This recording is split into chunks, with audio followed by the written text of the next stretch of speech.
السلام علیکم قرآن کلاس کے ساتھیوں اور اللہ کی بات سننے والوں۔ آج ہم سورہ اعراف کی آیت نمبر 163 سے سٹارٹ کرنے جا رہے ہیں۔ اعوذ باللہ من الشیطان الرجیم، بسم اللہ الرحمن الرحیم۔ وَاسْأَلْهُمْ، اور آپ پوچھئے ان سب سے، عن القریۃ، بارے میں اس قریہ کے، اس بستی کے۔ یہ لفظ اردو میں بھی استعمال ہوتا ہے، قریہ، بستی بستی۔ التی، وہ جو تھی، کانت تھی، حاضرۃ البحر، حاضر تھی، قریب تھی بحر کے، سمندر کے، دریا کے۔ اب اللہ تعالیٰ رسول اکرم صلی اللہ علیہ وسلم کو پچھلے رکوع کے سٹارٹ میں کہا تھا کہ اے نبی صلی اللہ علیہ وسلم، قل یا ایھا الناس انی رسول اللہ الیکم جمیعا، کہ اے پوری انسانیت، میں تمہاری طرف اللہ کا رسول بنا کر بھیجا گیا ہوں۔ اور آپ کو میں نے بتایا تھا کہ بنی اسرائیل یعنی اہل کتاب کے حوالے سے اور امیین کے حوالے سے، مکہ کے رہنے والوں کے حوالے سے اللہ تعالیٰ نے ساری ڈیٹیلز پچھلے رکوع میں مسلسل ہمیں دی جاتی رہیں سورہ اعراف میں۔ یہاں انہی سے یہ پوچھنے کے حوالے سے بات ہو رہی ہے کہ بنی اسرائیل کی طرف اب محمد الرسول اللہ صلی اللہ علیہ وآلہ وسلم اللہ کے رسول اور پیغمبر ہیں، تو آپ ان سے اس بستی کے حوالے سے، اس بستی میں رہنے والوں کے حوالے سے بھی پوچھئے جو کہ دریا کے کنارے پر واقع تھی، اور یقیناً وہ بنی اسرائیل ہیں۔ سورہ بقرہ کی آیت نمبر 65 میں بھی ان کا ذکر آیا، اور سورہ نحل کی آیت نمبر 124 16/124 میں بھی اس کا ذکر آیا ہے۔ وہی بات ہو رہی ہے کہ اذ یعدون فی السبت، یہ واقعہ سبت کی طرف اشارہ کیا گیا ہے اس میں، کہ جب وہ حد تجاوز کر گئے، یعدونا، حد سے گزر گئے تھے، فی السبت، ہفتے کے دن کے، جو اللہ تعالیٰ نے ان کو ایک پابندی لگائی تھی۔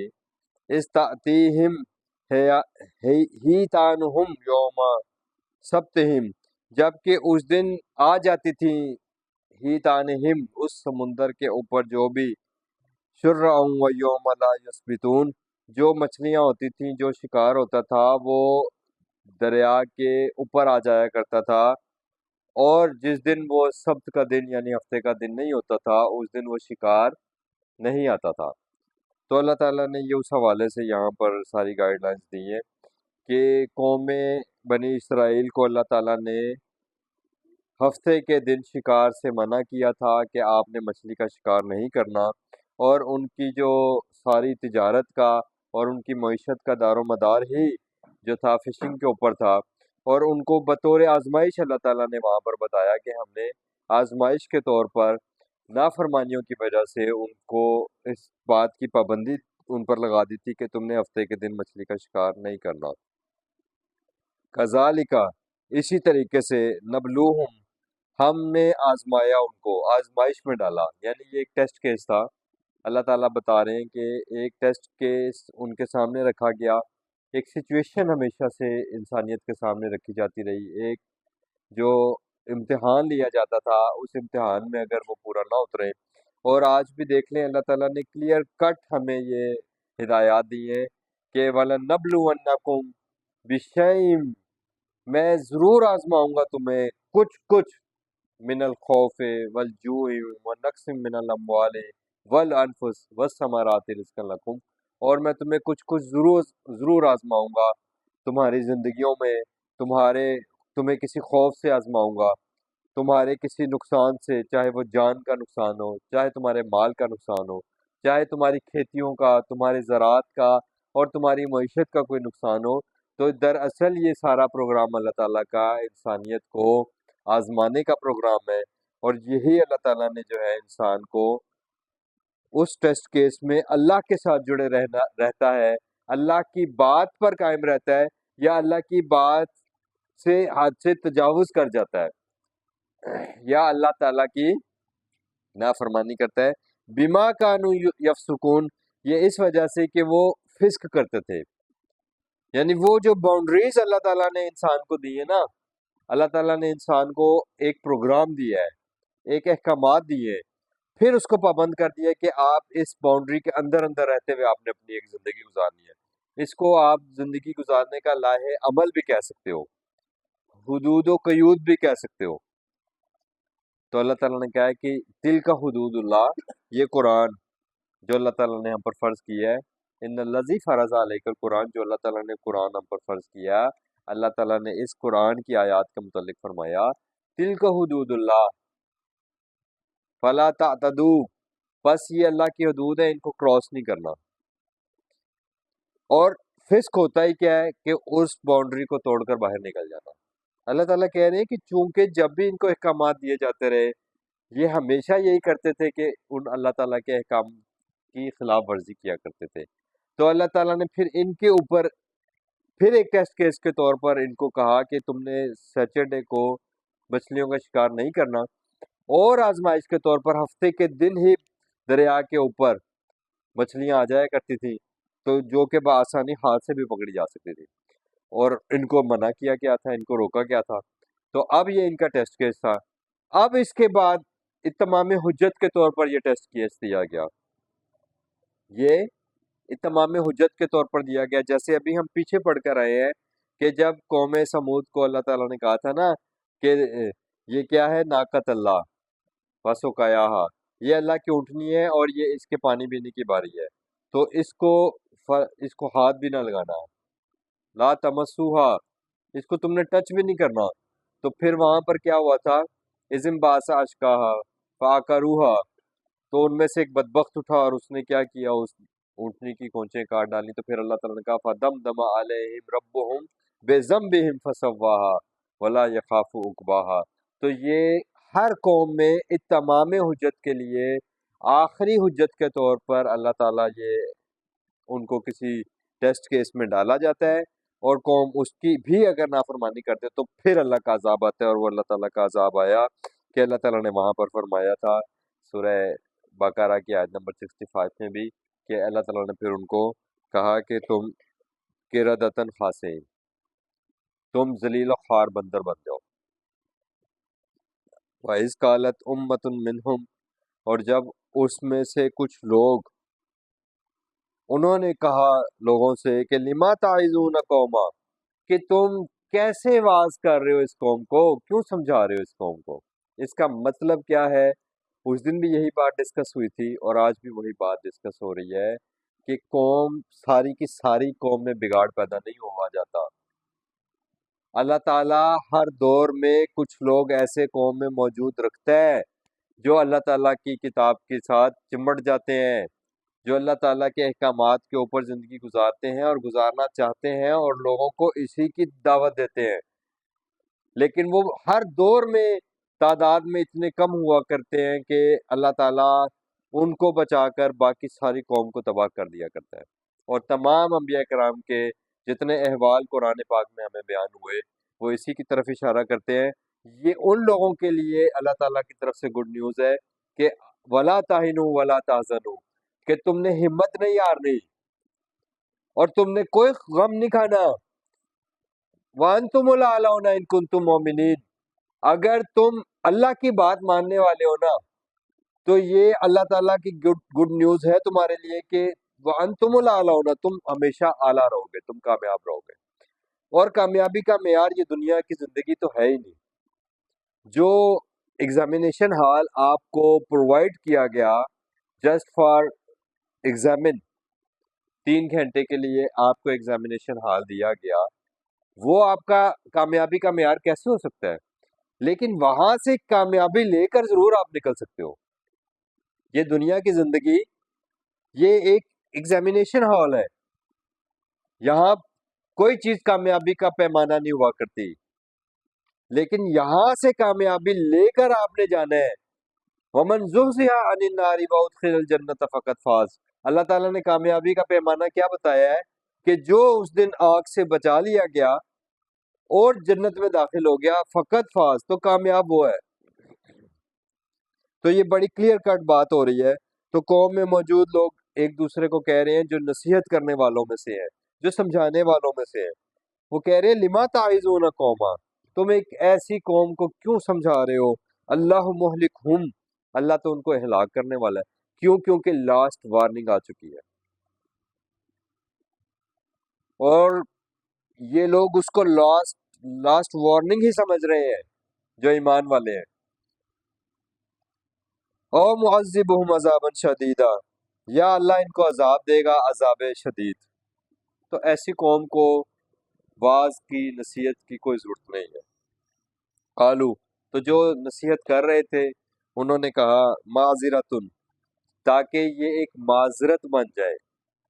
معذرت یہاں پہ لفظ آیا ہے کہ بطور حجت ہم ان کو یہ دعوت پیش کر رہے ہیں تاکہ وہ کل کو معذرتیں پیش نہ کریں الی ربکم، تمہارے رب کے پاس۔ اب آپ بات سمجھ رہے ہیں؟ ہمارے ہاں نا ایک جملہ بولا جاتا ہے کہ معاشرہ بہت بگڑ چکا ہے، معاشرے میں اتنا بگاڑ ہے کہ یہ ٹھیک نہیں ہو سکتا، یہ مایوسی ہے۔ اور اللہ کہتا ہے کہ جو ایمان والے ہیں وہ مایوس نہیں ہوتے، مایوسی کفر ہے۔ اور دوسری بات یہ کہ اتمام میں حجت ہے، یہ اتمام میں حجت ہے۔ ہم سورہ الانعام میں بھی پڑھ کر آئے ہیں کہ اللہ تعالیٰ نے کہا کہ یہ کتاب ہم نے تمہاری طرف اس لیے نازل کی ہے کیا کہ تم یہ نہ کہتے پھرو کہ ہم اس کے درس سے تو غافل ہی رہ گئے۔ یہ ہم پیچھے پڑھ کر آئے ہیں، ابھی ٹائم کی شارٹیج ہے، تو اللہ تعالیٰ بتا رہے ہیں کہ انہوں نے کہا کہ یہ بہانہ نہ بنائیں کل کو اللہ کے پاس کہ ان کو پتہ ہی نہیں تھا اس بات کا، تو ان کو آج سمجھا دیا جائے۔ وَلَعَلَّهُمْ يَتَّقُونَ، اور ہو سکتا ہے کہ یہ بچ جائیں جس عذاب کی تم بات کر رہے ہو کہ اللہ ان کو عذاب میں ڈالنے والا ہے اور ہلاک کرنے والا ہے، تو ہو سکتا ہے ہماری نصیحت کی وجہ سے یہ کل کو اللہ کے پاس عذر بھی پیش نہ کر سکیں، اور دوسری بات یہ کہ ہو سکتا ہے یہ عذاب سے ہی بچ جائے، کیونکہ اگر یہ اللہ کی بات ماننے کی طرف اسی دنیا کی زندگی میں آ گئے تو پھر اللہ کے عذاب سے بچ جائیں گے۔ فَلَمَّا نَسُوا، لیکن جب انہوں نے ما ذکروا بہ، جس بات کا قوم کو بار بار یاد دہانی کروائی جا رہی تھی، اس کا مطلب ہے کہ بہت بار ان کو بتایا گیا۔ اللہ تعالیٰ کسی پر ظلم نہیں کرتا، اللہ تعالیٰ آپ پر مختلف انداز میں آپ کو سمجھایا جاتا ہے۔ اور ابھی پیچھے بھی ہم یہ پڑھ کر آئے تھے کہ اللہ تعالیٰ نے کہا کہ ہم آزماتے اس لیے ہیں، تکلیفوں میں اس لیے ڈالتے ہیں لعلہم یضرعون، تاکہ وہ جھک جائیں اللہ کے آگے، لوٹ آئیں اللہ کی طرف۔ تو یہاں بھی اللہ تعالیٰ وہی بات کر رہے ہیں کہ بار بار ان کو وصیت کی گئی، نصیحت کی گئی اس بات کے ساتھ کہ اللہ کی بات کی طرف آ جاؤ، اللہ کی کتاب کی طرف آ جاؤ، تو کیا ہوا؟ انہوں نے اس کو بھلا دیا۔ انجینا الذین ینہون عن السوء، تو اللہ تعالیٰ نے ان کو بچا لیا جو سو، برائی سے جو لوگوں کو روکتے تھے۔ تو یہ گڈ نیوز ہے، اور یہ قیامت تک کے لیے ہے۔ یہ کتاب ہمیں جو معلومات دے رہی ہے، جو ہدایات دے رہی ہے، وہ قیامت تک کی انسانیت کے لیے مشعل راہ ہے۔ یہ وہ نور ہے جس کی لائٹ میں، جس کی روشنی میں ہم اپنا راستہ دیکھ سکتے ہیں۔ یہ اللہ پاک کی طرف سے ہمیں ہدایات اور روشنی دی جا رہی ہے تاکہ ہم اندھوں کی طرف بھٹکتے نہ پھریں اندھیرے میں، ہمیں بصارت اور بصیرت دونوں دی جا رہی ہیں۔ ھذا بصائر للناس، تو وَأَخَذْنَا الَّذِينَ ظَلَمُوا، اور لیکن جو لوگ یہ ظلم کر رہے تھے، جو اللہ تعالیٰ کی بات کا حق مار رہے تھے، اللہ نے ان کو پکڑ لیا۔ اخذنا، ہم نے پکڑ لیا، اللہ کہتے ہیں بعذاب بعیس، دردناک تکلیف دہ عذاب، بما کانوا یفسقون، اور پھر وہی بات آ گئی دوبارہ، یہ اس وجہ سے کہ وہ اللہ کی کتاب سے باہر جاتے تھے۔ اچھا، یفسقون کو بالکل بھی نہیں سمجھا گیا، ہمارے معاشرے کا بھی حالات آج یہ فسق کہتے ہی اس بات کو ہیں، اگر ایک کوئی پھل ایسا ہو جو جیسے مالٹا ہوتا ہے جو چھلکے والا ہوتا ہے، اور وہ اس کی جو ہے اندر سے وہ پھٹ کے چھلکے سے باہر آ جائے نا، تو اس کو فسق بولتے ہیں عربی میں۔ یعنی وہ جو باؤنڈریز آپ کو دی جاتی رہی، وہ جو کتاب اللہ کے دائرہ حدود آپ کو دیے گئے، جب آپ اس سے باہر ہدایت ڈھونڈو گے تو یہی تو فسق ہے.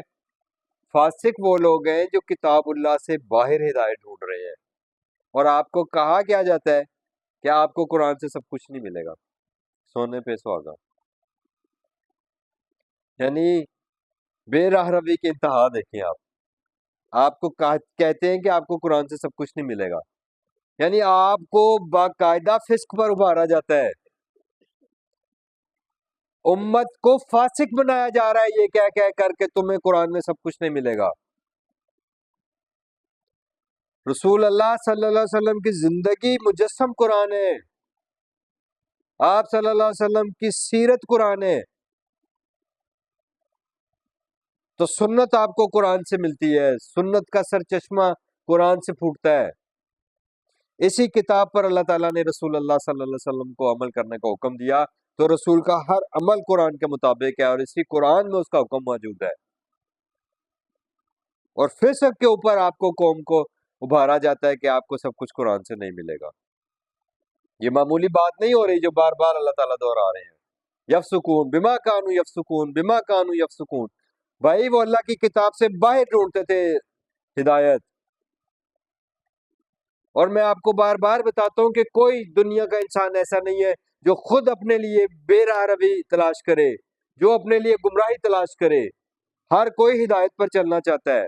ہدایت کے نام پر بے ہدایتیں ہو رہے ہیں لوگ، کیونکہ وہ ہدایت اللہ کی کتاب سے نہیں پا رہے. ذالک الکتاب لا ریب فیہ ھدی للمتقین. لیکن جو اللہ کا کھٹکا رکھے گا یہ اس کو ہدایت ملے گی یہاں سے. جو متقی نہیں ہے سوری ٹو سے اس کو یہاں سے ہدایت نہیں ملے گی. یہ سمپل ڈیفینیشن ہے، اس سے سمپل ڈیفینیشن کوئی نہیں ہو سکتی کہ جو اللہ کا خوف رکھتا ہے، جو اللہ کی محبت رکھتا ہے، جو اللہ کی تڑپ رکھتا ہے، جو اللہ کو مد نظر رکھتا ہے، وہ پھر اللہ کی کتاب سے ہدایت لے گا. پھر وہ باہر جا کے ہدایت نہیں ڈھونڈے گا، اور جو باہر سے ہدایت ڈھونڈے گا وہ فاسق ہے. فلما تو پس انہوں نے نافرمانی کی تھی اللہ کے حکم کی. وہی فسق ہے، نافرمانی یعنی فرمان کو چھوڑ دیا. ما نہو اس بات سے جس کا ان کو منع کیا جاتا رہا، سمجھایا جاتا رہا، اس کا انکار کیا. انہو قلنا لہم تو ہم نے ان سے وہی بات کہہ دی، کونو قردۃ خاسئین کہ ذلیل و خوار بندر بن جاؤ. وَإِذْ تَأَذَّنَ رَبُّكَ اور تمہارے رب نے یہ بھی اعلان کر دیا، لَيَبْعَثَنَّ عَلَيْهِمْ کہ ہم ضرور بھیجتے رہیں گے ان پر، ضرور مسلط کر دیں گے ان کے اوپر، اِلیٰ یوم القیامہ قیامت کے دن تک. یہ وقتاً فوقتاً اہل یہود جو کہ یہ کام کرتے رہے کتاب اللہ کے ساتھ، اور کہتے کیا تھے، پیچھے ہم پڑھ کر آئے نا، نانو احباء و ابناء، ہم اللہ کے بڑے پیارے ہیں اور اس کے بیٹے ہیں. میں یسومہم سوء العذاب ایسے لوگ ان پر مسلط کرتے رہیں گے جن سے ان کو مسلسل بری تکلیفیں اور آزمائشیں مصیبتیں پہنچتی رہیں گی. ان ربک لسریع العقاب یقیناً تمہارے رب کی پکڑ بڑی جلد آتی ہے. سریع ہے، بہت فاسٹ ہے اللہ پکڑنے میں. وَإِنَّهُ لَغَفُورٌ رَحِيمٌ اور دوسری طرف تمہارا رب اصل میں دراصل لا یقیناً غفور ڈھانپنے والا ہے. پہلے تو وہ ڈھانپتا رہتا ہے تمہاری غلطیاں کوتاہیاں، اور لاسٹ ایک وارننگ دیتا ہے تمام حجت کے طور پر. پھر قومیں جب اس حد کو توڑ کر باہر نکل جاتی ہیں تو پھر اللہ کا عذاب آتا ہے. اللہ کہہ رہے ہیں ورنہ اللہ یقیناً غفور الرحیم ہے. وَقَطَّعْنَاهُمْ فِي الْأَرْضِ أُمَمًا اور پھر اللہ تعالیٰ نے ان کو کیا کر دیا، ٹکڑے ٹکڑے کر دیا زمین پر. اممم بہت سی امتیں گروہ بن گئے. منہم الصالحون اور ان میں صالح بھی ہیں، ومنہم دون ذالک لیکن کچھ اس کے علاوہ بھی ملیں گے، یعنی جو صالح نہیں ہوں گے. اب پھر وہی بات، یہ اللہ تعالیٰ کا ایک کرائیٹیریا ہے بیسیکلی، یہ ایک پیمانہ ہے، کسوٹی ہے جس پر پرکھا جانا ہے. وَبَلَوْنَاهُمْ بِالْحَسَنَاتِ اور ہم آزماتے ہیں حسنات کے ساتھ بھی، آسائشوں کے ساتھ، اچھائیوں کے ساتھ، وَالسَّيِّئَاتِ اور تکلیفوں کے ساتھ، مشکلوں کے ساتھ بھی آزماتے ہیں. یعنی دونوں طریقے سے انسان کو ٹیسٹ کیا جا رہا ہے. اور جب وہ اس سچویشن میں ہوتا ہے انسان، جب کوئی تکلیف آتی ہے، جب کوئی تنگی آتی ہے، تو وہ لا محالہ پھر وہ اللہ کی طرف رجوع کرتا ہے. تو اللہ نے یہی بات کی لعلہم یرجعون، تاکہ وہ کیا کریں، وہ اللہ کی طرف رجوع کریں. تو یہ سارے حالات جو پیش آتے ہیں ہمیں، یہ ہمیں اللہ کے قریب کرتے ہیں، یہ ہمیں واپس پلٹاتے ہیں اللہ کی طرف.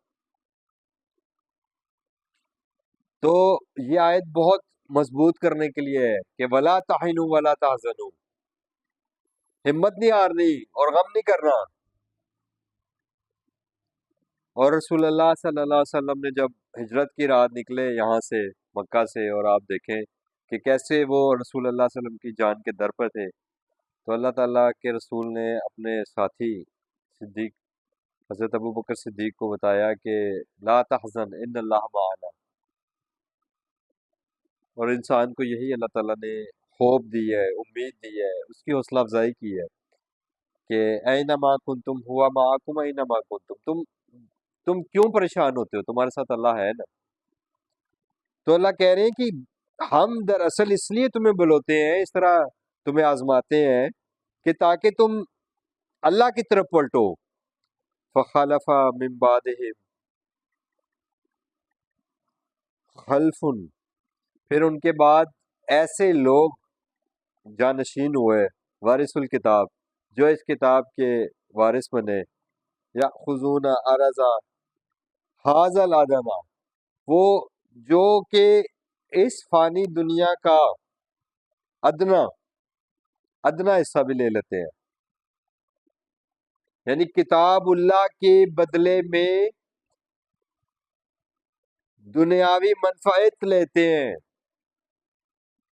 اللہ تعالیٰ کے احکامات کو انسانیت تک نہیں پہنچاتے، یا اللہ تعالیٰ کے احکامات کھول کر انسانیت کو نہیں بتاتے، یا اللہ تعالیٰ کے احکامات کو انسانیت سے چھپا لیتے ہیں. جس کی بڑی ڈیٹیل سورہ بقرہ میں آئی تھی کہ کیا کرتے ہیں، یکتمون الحق وتکتمون الحق تلبسون الحق بالباطل وتکتمون الحق وانتم تعلمون.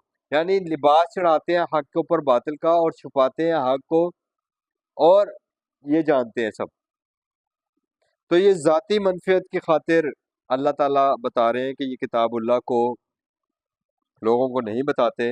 وَيَقُولُونَ سَيُغْفَرُ لَنَا، اور پھر یہ بھی کہتے ہیں کہ وہ اللہ میں معاف کر دے گا. وَإِن يَأْتِهِمْ عَرَضٌ مِثْلُهُ يَأْخُذُهُ، اور جب ان کے پاس اسی طرح کے کوئی بھی مال کھانے کا کوئی بھی موقع آتا ہے تو وہ اس سے فوراً لے لیتے ہیں. الم یؤخذ علیہ میثاق الکتاب ان لا یقولوا علی اللہ الا الحق، اللہ کہہ رہے ہیں کیا تم سے یہ عہد نہیں لیا گیا میثاق الکتاب، کتاب میں، کیا اللہ نے اپنی کتاب میں تم سے یہ عہد نہیں لیا تھا کہ میرے آیات کو چھوٹے منافع کے لیے، تھوڑے منافع کے لیے مت بیچنا. سورہ بقرہ میں پڑھ کر آئے نا کہ میری کتاب اللہ کو تھوڑے منافع کے لیے، یعنی دنیا اگر پوری کی پوری بھی مل جائے تو تھوڑا ہے. تو اللہ تعالیٰ نے کہا لا یؤخذ علم یؤخذ علیہ میثاق الکتاب اللہ یقولوا علی اللہ الا الحق، اللہ کی طرف سے کوئی بات نہیں کرنی تم نے جو کہ الحق نہ ہو، یعنی جو الحق میں نہ ہو، جو حقیقت میں نہ ہو، جو کتاب اللہ میں نہ ہو، وہ بات تم نے اللہ تعالیٰ کی طرف سے نہیں کرنی. اور اللہ نے وہاں پر کیا بتایا تھا سورہ بقرہ میں کہ یکتبون بایدیہم ویقولون ھذا من عند اللہ وما هو من عند اللہ. تو یہ اسی کی طرف اشارہ ہے.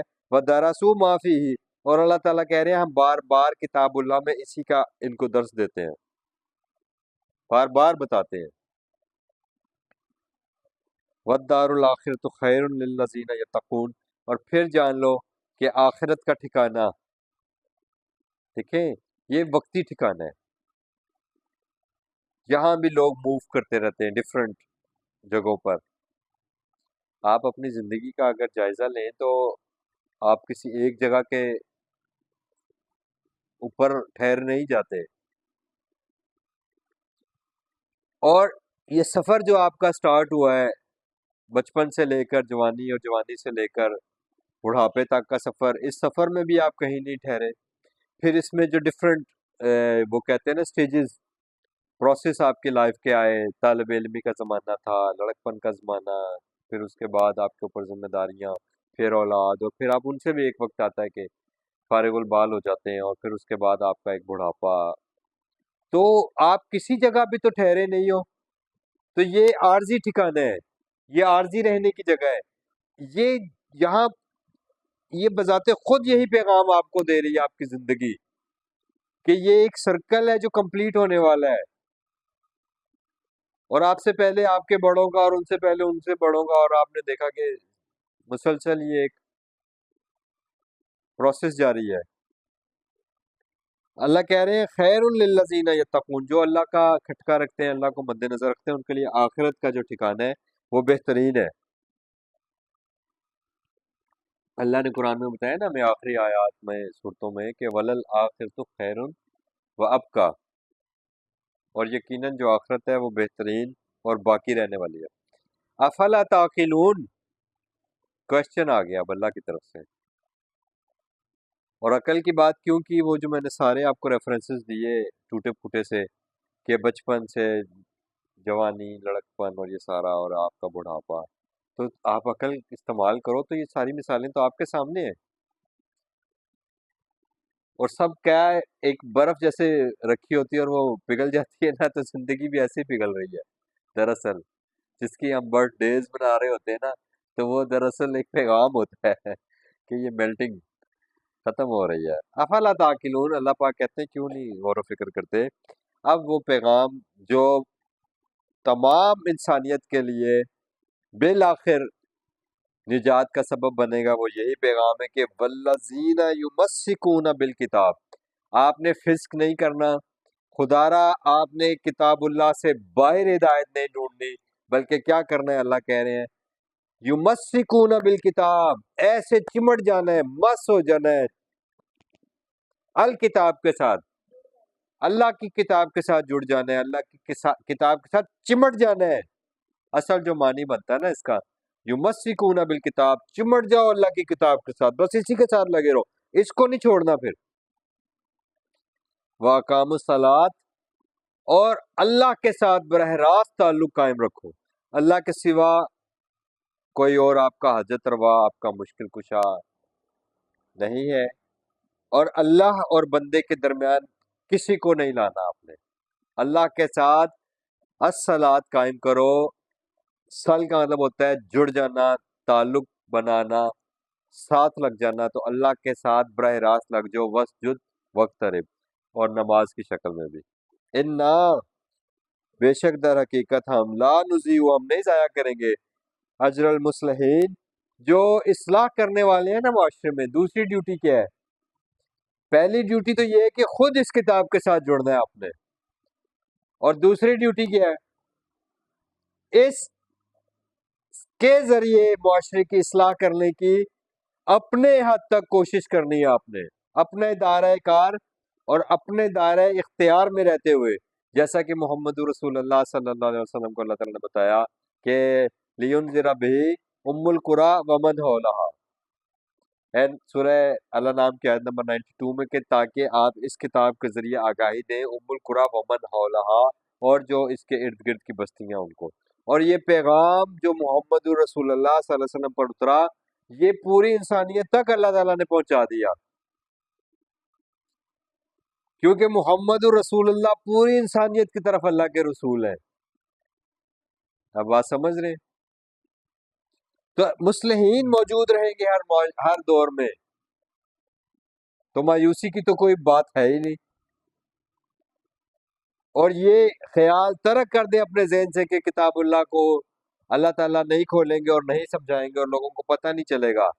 یہ ہر دور میں اللہ تعالیٰ کسی نہ کسی ذریعے کے ساتھ، کسی طریقے کے ساتھ انسانیت تک اپنی بات کھول کھول کر بیان کرتے رہیں گے، اور لوگ آگے سے پھر اس کے اوپر جو اپنا ریئیکشن دیں گے، اس ریئیکشن کو، رد عمل کو دراصل ان کے عمل کے طور پر دیکھا جائے گا، اور قیامت کے دن اسی کو جج کیا جائے گا. قیامت کے دن وہی اعمال ترازو میں رکھے جائیں گے جو کتاب اللہ کے مطابق ہیں. وَإِذْ نَتَقْنَا الْجَبَلَ فَوْقَهُمْ، اور پھر کلوزنگ پر وہی آیت آ گئی جو سٹارٹ ہوئی تھی بنی اسرائیل کے حوالے سے کہ دیکھیں کتاب اللہ کے بارے میں اللہ تعالیٰ نے قوم کو کیسے دوسرے معنوں میں یہ ان کو مجبور کر دیا گیا، یہ اتنی باغی اور اتنی ضدی قوم تھی۔ تو آج ہم اپنا رویہ دیکھیں، آپ پریزنٹ کریں نا لوگوں کو کتاب، ہم تو مسلمان ہیں، کتاب اللہ کے ماننے والے ہیں، اپنے مسلمانوں کو کتاب اللہ لے کر جائیں اور ان کو پریزنٹ کریں اور پھر منوا کے دکھائیں آپ۔ اللہ کہہ رہے ہیں ہم نے اٹھایا ان کے اوپر پہاڑ کو، فوقہم ان کے اوپر، کأنہ ذلۃ، جیسے کہ ایک سایہ ہوتا ہے۔ اب وہ سایہ تو وہی چیز کرتی ہے نا جو بالکل آپ کے اوپر ہو، جب بادل کا ٹکڑا آپ کے اوپر آتا ہے تو پھر ہی سایہ بن جاتا ہے نا آپ کے اوپر، سورج کی روشنی سے وہ آپ کو بچاتا ہے۔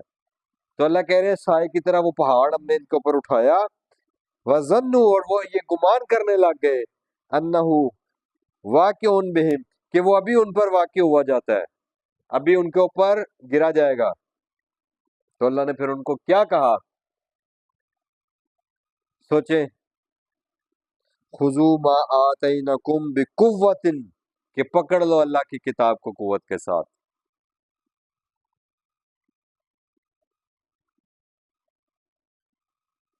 بار بار ایک ہی پیغام ہے اللہ پاک کی طرف سے کہ اللہ کی کتاب کو مضبوطی سے پکڑ لو، وَاذْكُرُوا مَا فِيهِ، اور جو کچھ اس میں بتایا جا رہا ہے اس سے نصیحت حاصل کرو، لعلکم تتقون، یہ اس لیے تمہیں یہ سارا پروگرام دیا جا رہا ہے تاکہ تم اللہ کے عذاب سے قیامت کے دن اللہ کی پکڑ سے بچ سکو۔